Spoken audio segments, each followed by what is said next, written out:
coming was. Whether you've shouted A this morning or this night. 3 a.m. What 3 a.m. You just shout A. Hey, you have to do it, at 3 a.m. You have no options and no choice. I mean, yeah. And even this morning, I shouted it 3 times because the president was in my constituency last night or yesterday. And you woke up the people who were going to pray, the Muslims. You have to help them, anyway. Because when you see that the president moved the whole convoy of vehicles to come and commission 900 meters of bridge, not 1 kilometer, 900 this meters. This is the railway we are talking about. No, it's not the railway he came to commission. The railway has not been completed. It's a bridge over the railway that the president came to commission. A bridge over the railway, a 900 meters bridge. Or come to the economy and all. You get it. So when your president is moving, our president. Okay, yes, when our president is moving a whole convoy and carrying ministers of state along with him to come and commission 900 meters of a bridge over a railway line. That wonder what your mama would have done. Your mama would have gone to bring all the Ghanaians in diaspora because of the amount of roads he did. Look at the Kwaso interchange. Look at the Obechebi-Lamte interchange. Look at the Tema interchange. Look at the Kwame Nkrumah interchange. Those ones are more. In fact, all the papers I'm seeing here are reporting that it is. For example, Crusading Guy says Tema Mpakadan Railroad comes alive as President Akufo-Addo commissions. That's the problem of the Ghanaian media. When they come to cover programs, they are more interested in all other the things than the details. Seeing. I am sitting in the constituency. Look at the president's flyer. The president yesterday did 3 stops, 2 in my constituency and 1 in Akosombo. The first stop was at Ablekuma, where there is supposed to be a train station, a terminal. He came to look at the terminal and see the infrastructure that has been put in place. There are no carriages even yet because the carriages haven't come in yet. So he just came and inspected that. From there, he moved to the Afenya, post the Afenya, what we call Afenya Airport, the airstrip. Just beyond the airstrip is a bridge that lifts the road over the rail tracks. It is that bridge he came to commission. That's where we held the project. Then after that, he continued to Akosombo, where the rail line crosses the Volta, to go and inspect work that is ongoing there. And even in the president's speech yesterday, that's why I said at times our media must be more professional and diligent in the work they do. In the president's speech yesterday, he said he is hopeful that by end of Q1 2023, end of first quarter 2023, the railroad will be ready for commissioning and he will be back. Yesterday was to commission a 900. If you look at even the president's official flyer that was put out, it is they call it road over rail project, 900 meters. Finder says. So are you saying that the papers are wrong? I'm telling you that the journalists who came there slept on the job, and all the editors there must call their reporters who filed this story and question them. One paper. There are about 5 papers. But see, I'm telling you, look. But they are wrong. You are establishing that they are wrong. I'm the MP for the area. I was present there yesterday. The president has not commissioned the railroad. The railroad is not complete. Except you are telling me the president came to commission a project that was incomplete. This is the flyer. This is the flyer from the office of the president.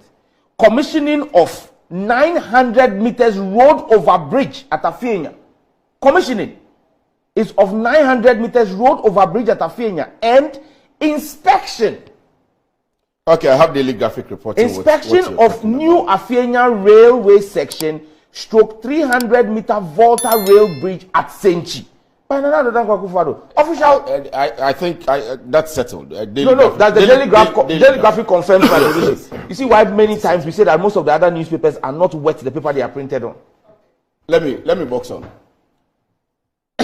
you want to comment on that? You have followed daily graphic. Thank you for professional reporting. You have followed the president. I mean, you speak for government, and so well. I mean, it's quite interesting that in one breath, some here wants to suggest that I mean the bridge that was commissioned was insignificant, and then now would show us a proper view. So we have shots on that on the screen now. The president doing the commissioning on the screen now. But please box on. Right, and so now show that the president was actually in his constituency on a working visit, and of course once a certain significant portion of the work has been done, especially when it comes to the bridge. The president was there to commission that as well. I mean, for you to even try to underestimate the importance of that, for me, I think it's not really the position that you should take. Again, the president was there to ensure that the work that was ongoing would be commissioned on time. He was of the view that by Q1 next year, all the work should be done. And you know that I have followed this railway thing for a very long time from its inception. And even when you go to the Senchi side of the project, that was not the initial proposal that was actually put together. The idea was that we would be able to extend the rail into the Volta region across the river so that we'll be able to create a certain modular transportation system so that people who are coming from up north, who are bringing goods, would be able to actually take advantage of the rail as well. So for me, yes, we're still not done yet, but it looks like a significant proportion of the work has been done. And it's within the president's prerogative to go out there and oversee work that has been done in various sectors of the economy.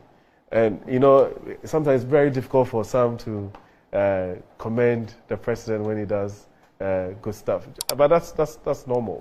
But the reality on the ground is that I think that the people in his constituency are appreciative of the work that has been done by this government when it comes to the railway sector.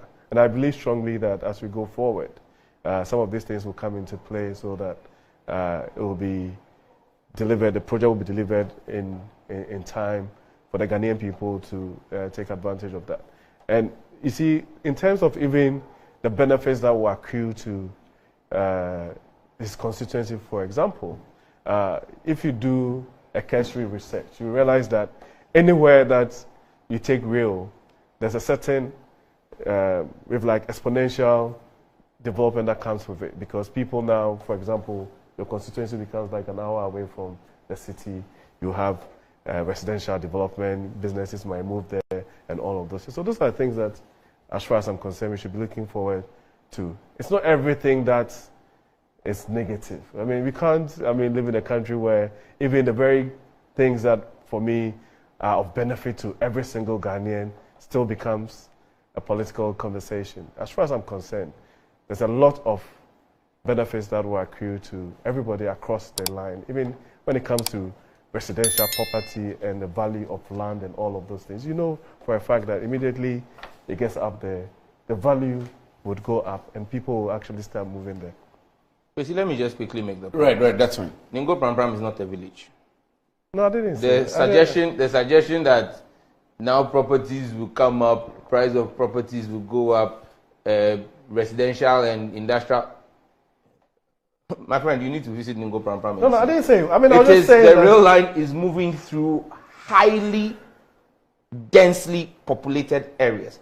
With some of the buildings that were affected by the rail line in my constituency were valued at over $1 million. Okay, so the rail line is not what is bringing development into Afienya or MF Estate or the Casilda areas where the rail line runs through. Not at all. So that we must establish first and foremost. Look, no one is underestimating or being negative. I'm just asking a simple question. Did we need all that pomp and pageantry for 900 meters of road? That's all I'm asking. Look, the president says he'll be back. Why not come when everything is completed? And then you want to do your pomp and pageantry. That's fine. But if you come to do pomp and pageantry for 900 meters of road, then we'll come back again to now come and do the real commissioning of the main job. I mean, look, we need to be in times like this. I can understand the difficulty of government and the desire to have some kind of good optics and good vibes. But I mean, it must be worth it. 900 meters of road for me is not why the president should have moved this vehicle. But let's be clear. You say that my constituents will know the value. Yeah, my constituents appreciate these things. And like I told the president yesterday when he was sitting there, the Afenya-Dowenya road is waiting for completion. The road from Old Ningo, Tripoli to Old Ningo, which is actually the road to his wife's hometown. Auntie Rebecca, who comes from Ningo. I told him that when he goes on retirement in 2025, the way he's been visiting my constituency, I foresee that he won't go to Chebi. He will come and stay with Rebecca in Pram Pram and Ningo. So he should fix the road. He should fix the road as a legacy and memorial for his wife coming from there. I don't care who takes credit for it. What I care is that my people have good roads to use. And like I told him again yesterday, which is not the first time, I told him that if the more he works in my constituency, the more votes I get. Because the people know the efforts we were putting in. And so we should continue hard. In 2016, the NDC had 26,000 votes. The NPP had almost 13,000 votes. In 2020, because he worked so hard, the NPP votes increased from about 13,000 to 19,000. So 6,000 more votes. But the NDC votes moved from 26,000 to 50,000. 24,000 more votes. So you should continue working hard there. I like it. Let me come back. Okay, finish that and let me come back. You see, there's a clear difference between the MPP government and the NDC government. And, you know, I've told you that I've done this real thing, for a while. Yes. That's it. Do you know the Kojo Chrome to, I think it's Manso Railway that was done by, I think, Amandi at a point, right? The NDC, prior to the 2016 elections, actually went to Kojo Chrome to actually commission that the rail was actually ready. Can you imagine that the people who were actually present at that particular commissioning got stuck in the bitumen because it was still not dry? And years after that particular commission, it wasn't even ready because they had to do some technical work for that to happen. At least, in this particular instance, the president was of the view that, yes, it's not ready. We'll wait till the first quarter of 2023 to come and commission it. That's the difference. You understand what I'm saying? But of course, we don't want to do the back and forth and all of those things when it comes to these things. In the final analysis, it is about the development of this country. We believe that, and he admitted that. And even when he's talking about his constituencies, there are different sides to that particular constituency. There's the built-up areas, and there's also the upcoming areas where, in terms of the rail line being there, it serves a very good purpose for the people in that particular constituency.